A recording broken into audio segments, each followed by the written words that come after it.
This lab requires some fairly inexpensive items that you may or may not already have at home.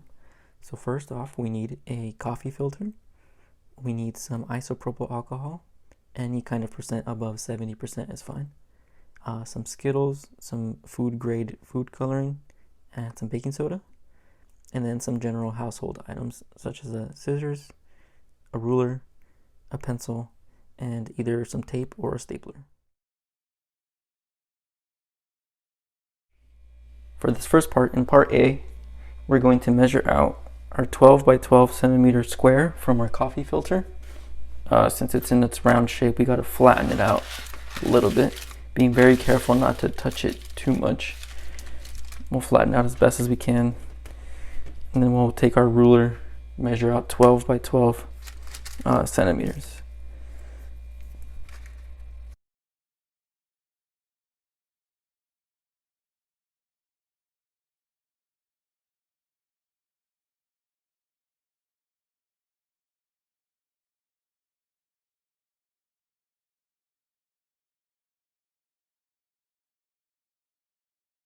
Just as long as it's a rectangle. Doesn't have to be perfect. So then we'll take our scissors and then cut this out.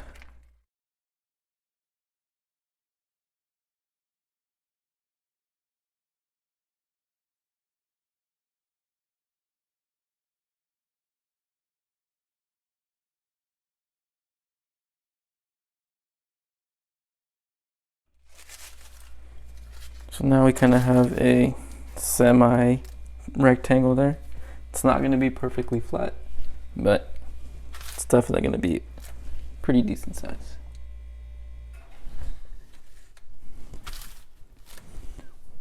And then the next thing we're going to do is we're going to go 2 centimeters from the bottom on each side. So we'll make a line 2 centimeters from the bottom on each side there. And then draw a line across these 2 points that I just made.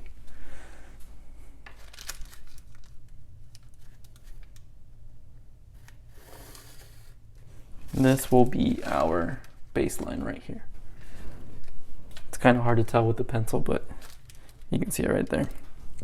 And then what we're going to do next is we're going to add 6 tick marks, just kind of evenly spaced, however you see fit. So this first line I do, that can be my first one right there. And we'll do 2, 3, 4, 5, and then our 6th one is already right here. So the next step in preparing our chromatography paper is to add the dyes. So in this case, I'll be adding red,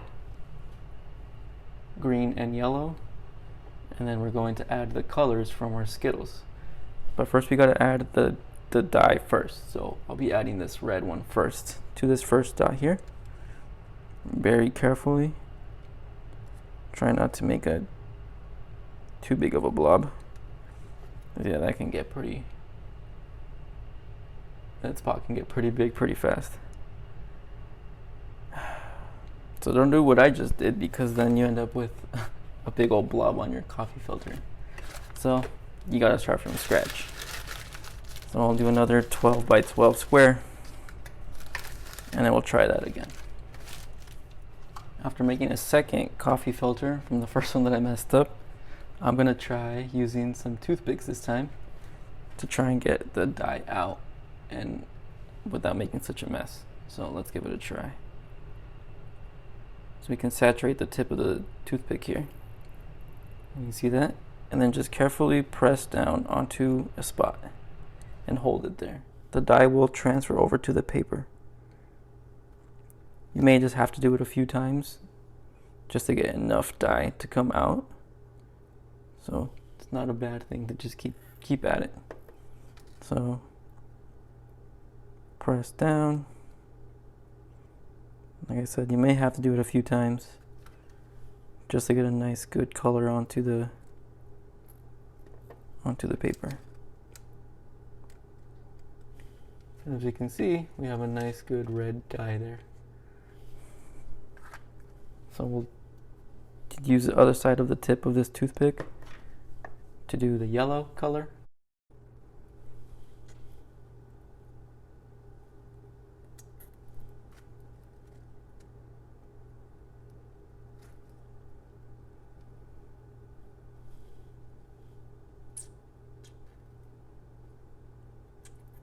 This is going to be a whole process, so it might take a while.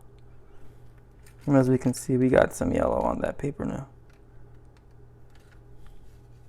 So we're good there. And then finally I'll get another toothpick to be able to do this green color as well.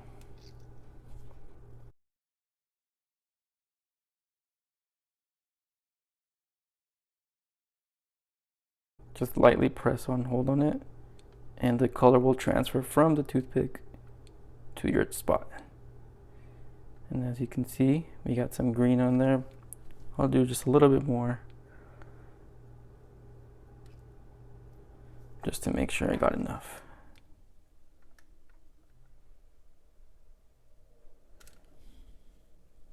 And as you can see, we got red, yellow, and green. These are the food dyes. Next, we'll do the Skittle colors. So the next step is to get the color off of the Skittles. And the way we can do that pretty easily, take some water, group them together and put them on aluminum foil. And just slightly dampen them. Add some water. Kind of group them together. And let them sit there for a little bit, and the color will eventually come off of them. So we can quickly see that the color comes off the Skittles pretty easily. Didn't take more than like a minute to get all this color off. You can see some of the Skittles are already losing all of that outside shell, right? Some of these green ones also. So all we have to do is take another toothpick. We have our coffee paper here. And same method, draw some of that dye up, so some of this red water, using this toothpick, let it sit there, let it saturate for a little bit,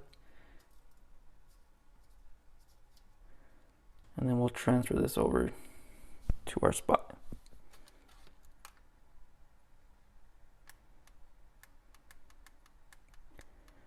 Just do keep in mind though that this spot that we're making is not going to be nearly as dark, just because it is in water, and it is it's not nearly as concentrated as the dye.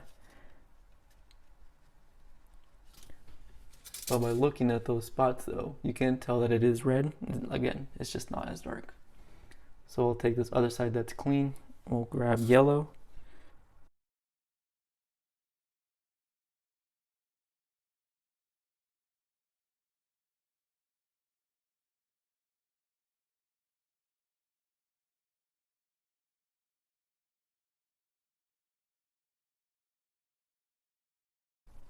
So that's our fifth spot there. And then for our very last spot, we'll take another toothpick and grab the green color.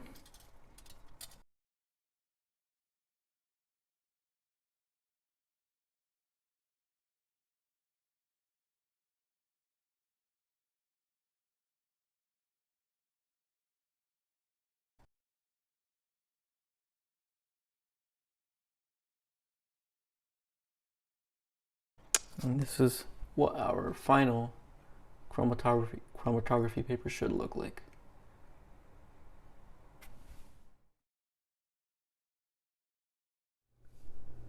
So in this next step, we're going to prepare our solvent. So in this red solo cup right here, I have about half a cup of my isopropyl alcohol that I've already measured out and poured out into here. In here I have about 2 tablespoons of just regular tap water. I'm going to add that to my mix. And then this is approximately 1/8 of a teaspoon of my baking soda. We'll add that in there. And then just give it a quick stir.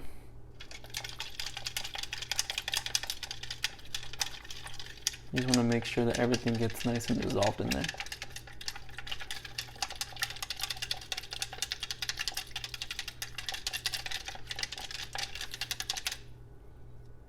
pretty good to me. So we'll let this sit for a little bit just to let any remaining baking soda dissolve into the solution.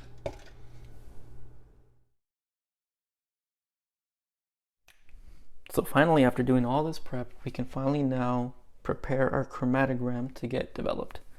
So we have our solution here that's been sitting for a little bit. We'll pour out a certain amount, just a little amount, into this little Tupperware thing that I have here. This will serve as our dish, as our developing chamber. We'll take our chromatography paper that we made, and we're going to roll it up into like a tube. So, and if you have a stapler, it would be a great opportunity for you to staple up here, staple down here at the bottom. Since I don't have a stapler, I'm going to use this tape, and it'll work just fine.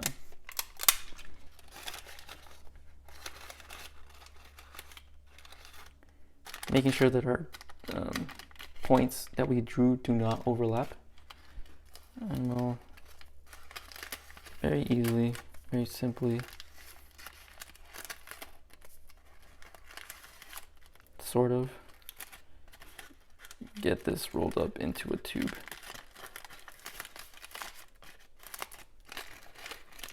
There you go. It's a tube now that can stand on its own. And you see that we have our points down here on the bottom, right? We'll stand this up.